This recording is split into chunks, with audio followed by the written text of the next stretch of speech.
Let's talk some Congress. So do you think I'm going to go the direction of Donald Trump after yesterday, Caleb?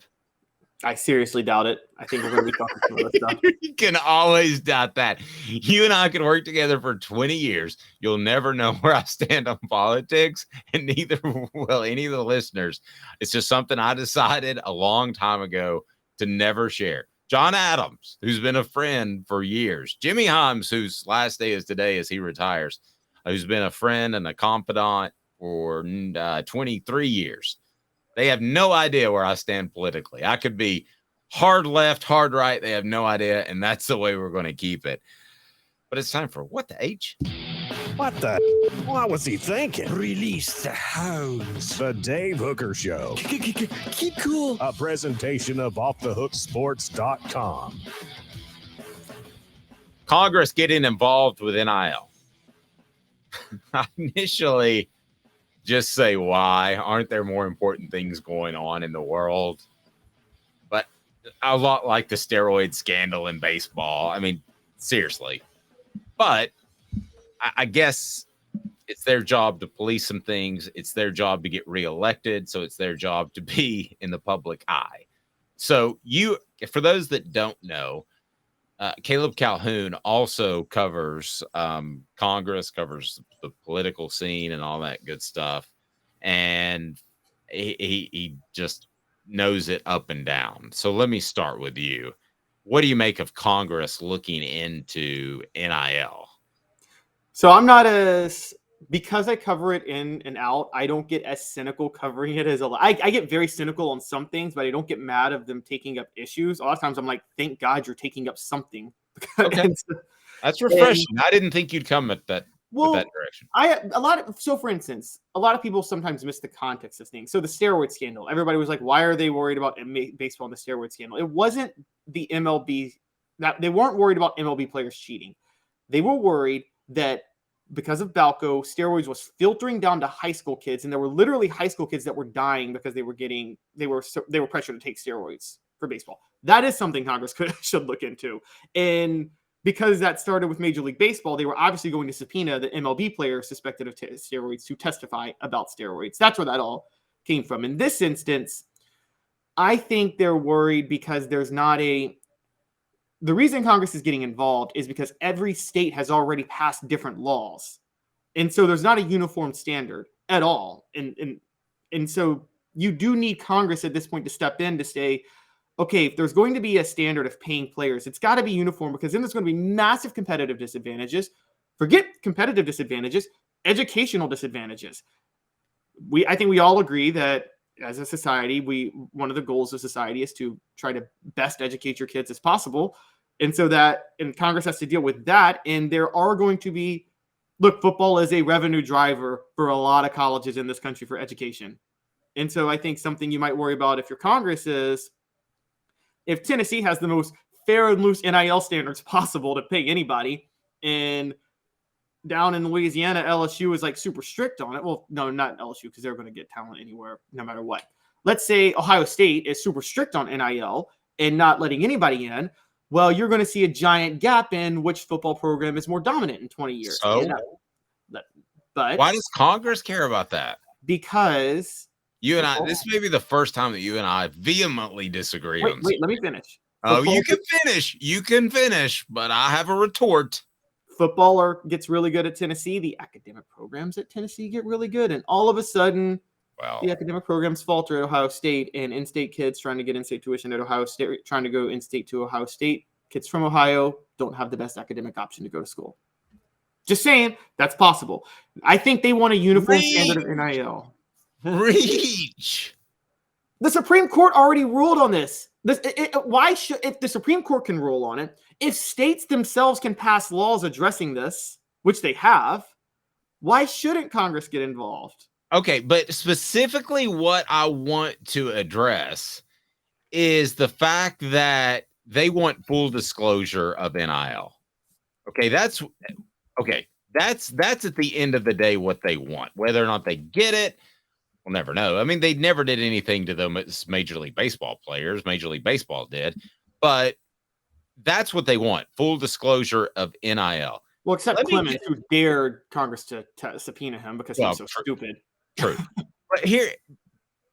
But listen, well, they should have gotten Rafael Camara too. I just happened to watch a documentary on that last night. But nevertheless, so here's my thing with this, man. It doesn't matter. I don't care if there are different rules from state to state about plumbing. What I pay my plumber is between me and my plumber. Stay out of my business. What I pay Jacob Warren and Cooper Mays, who I've said are NIL guys, I've never hidden that. And I think they bring a lot, and I think they're worth it, and I think they deserve it. That is none of Congress's business. That's none of anybody's business. That is a business transaction between two people.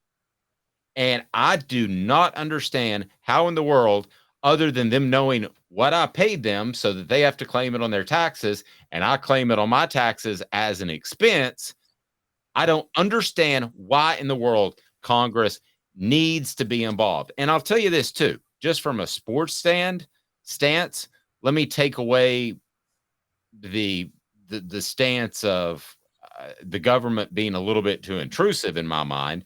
Let me take that away for a second. From a sports stance, you don't want this, especially if you're Tennessee, because you're ahead of the curve of NIL. So, Caleb, full disclosure of NIL, are you for that? Should I have to tell Congress what I'm paying Jacob and Cooper and some more players we're going to add this offseason? I think there are some deeper issues on this. I think there are, okay, for instance, there's a concept of collective. I think some athletes, for instance, are looking to collectively bargain still, even with NIL.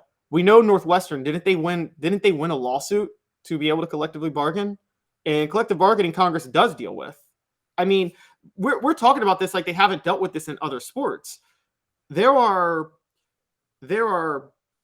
full-on protections in baseball, basketball, football, hockey for the athletes to collectively bargain because, as Congress would say, those are employees who are not part. There's no competitive league. The competitor that they could go join. They can only play with this league. The NCAA, there's really no competitor right now in college football.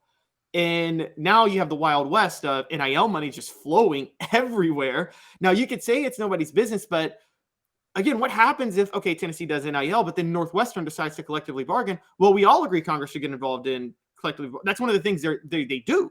The federal government does is deal with collective bargaining and negotiations. So, well, but this is okay. If collective bargaining, you're talking about basically a union, right? So that everybody gets an equal number. I mean, if you want to get involved with that, but I'm going to go ahead and tell you that's going to fall by the wayside. Nick Saban already thought that was a great idea, and then he chucked it so he could pay more players more money that were key players. Listen, I will go ahead and tell you, I will go out of my way to pay Jacob and Cooper under the table so that they can't monitor this money, which would hurt me from a tax standpoint, but I'll give them cold hard cash because there is no way that they should be able to share with the public what these guys are making. I don't care if it's me or somebody else. There's no way they should be able to share that. I don't think it's really fair that we know that Nico Iamaleava is supposedly making $8 million, which has never been truly confirmed. Well, we don't really know it. That's the thing. Some reporter got a hold of that. Right. And somebody leaked it to them, and that's fine. I because think it was Lane Kiffin. Maybe. Well, that's not a bad point. But listen, the media is essentially the fourth arm of the government, is what it's been referred to. And the media, they need to go get all the information they can. But do I need to be told that I, as a business owner, not as a reporter, but as a business owner, that I have to turn over what I'm paying to them other than in my taxes and they could make that public? Absolutely not. And now if the NCAA wants to try to do something like that in their forever, decades long stupidity, go for it. Okay, go for it. But they don't have subpoena power. Congress does. And this to me is an infringement of rights. Absolutely an infringement of rights. If they tell a young man that you have to disclose all that you made, or they tell a school you have to disclose all that you pay. I But don't like, you just understand. said it, though. You theoretically have to disclose it for taxes anyway. Right, but that doesn't become public knowledge. I don't think it's fair that it becomes public knowledge because listen, okay, let's just say for instance, Nico's making $8 million and Jerome Carvin was making $10. Well, that doesn't need to be public knowledge. That's their business. I mean, that's their own business. That's two people, two adults doing business together. That doesn't need to be at all a piece of public information. Well, here's where this comes into play. And this is Mr. where Jones says government just wants to tax money from NIL. Well, they're already getting that.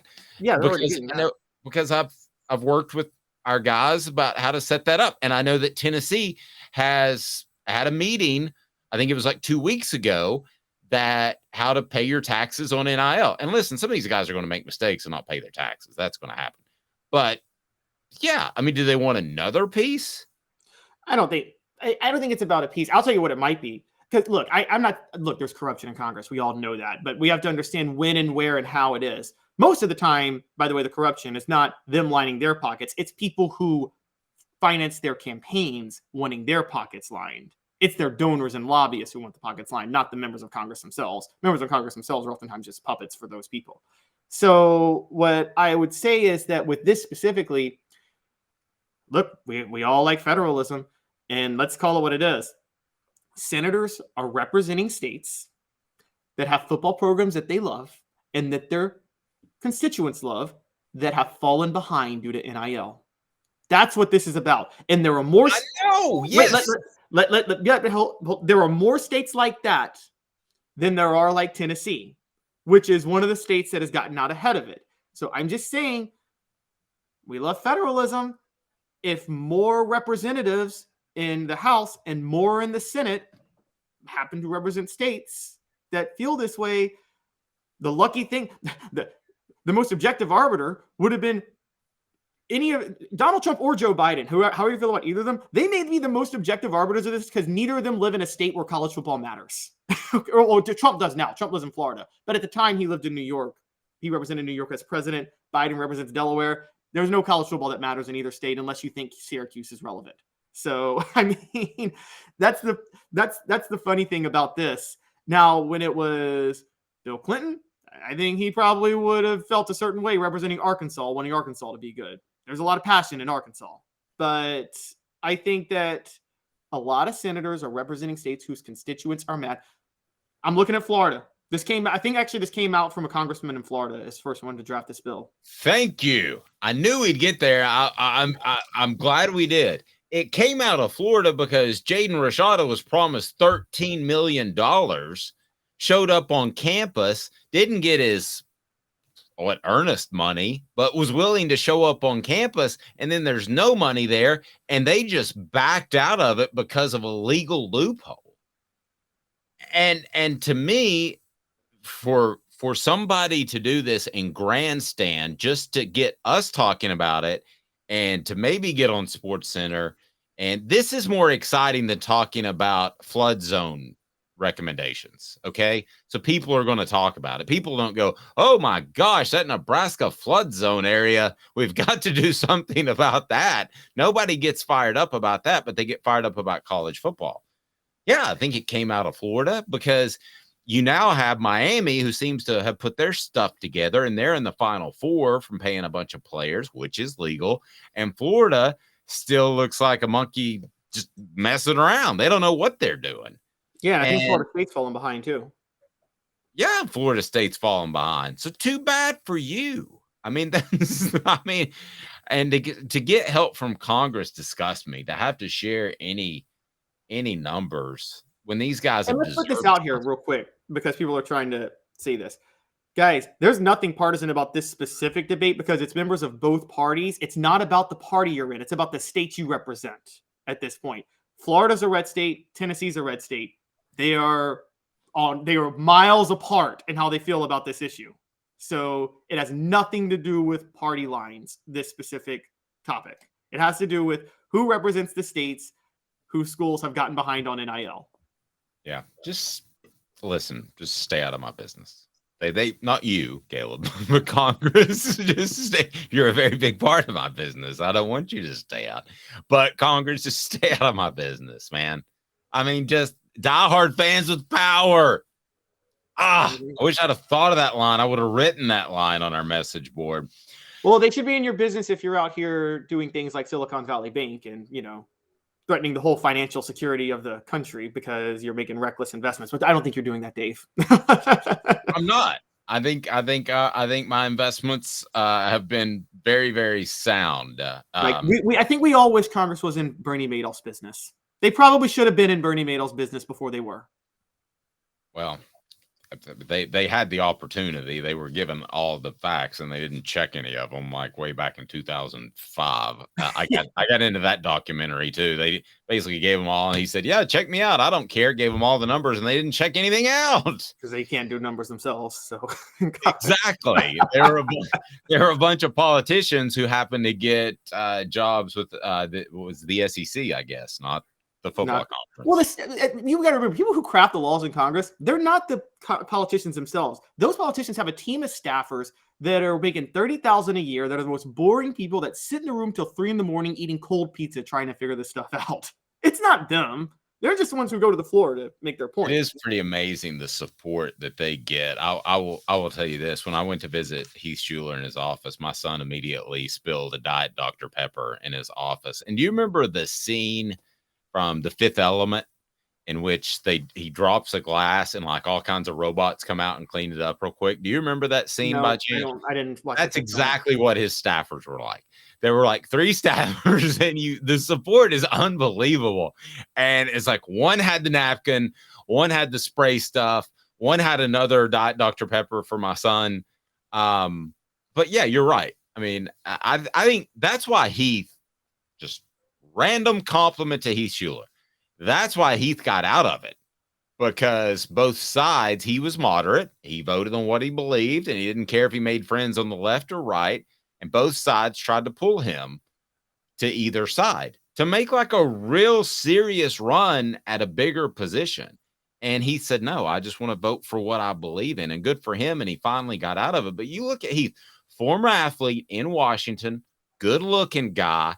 If he had been willing to say, I will be a diehard Republican and support whatever, or I'll be a diehard liberal and support whatever, he would have been a superstar in Congress, or maybe even more. I have no doubt in my mind, but he didn't want to be a puppet, and he walked away because of that. Just a random compliment to Heath Schuler, who I love.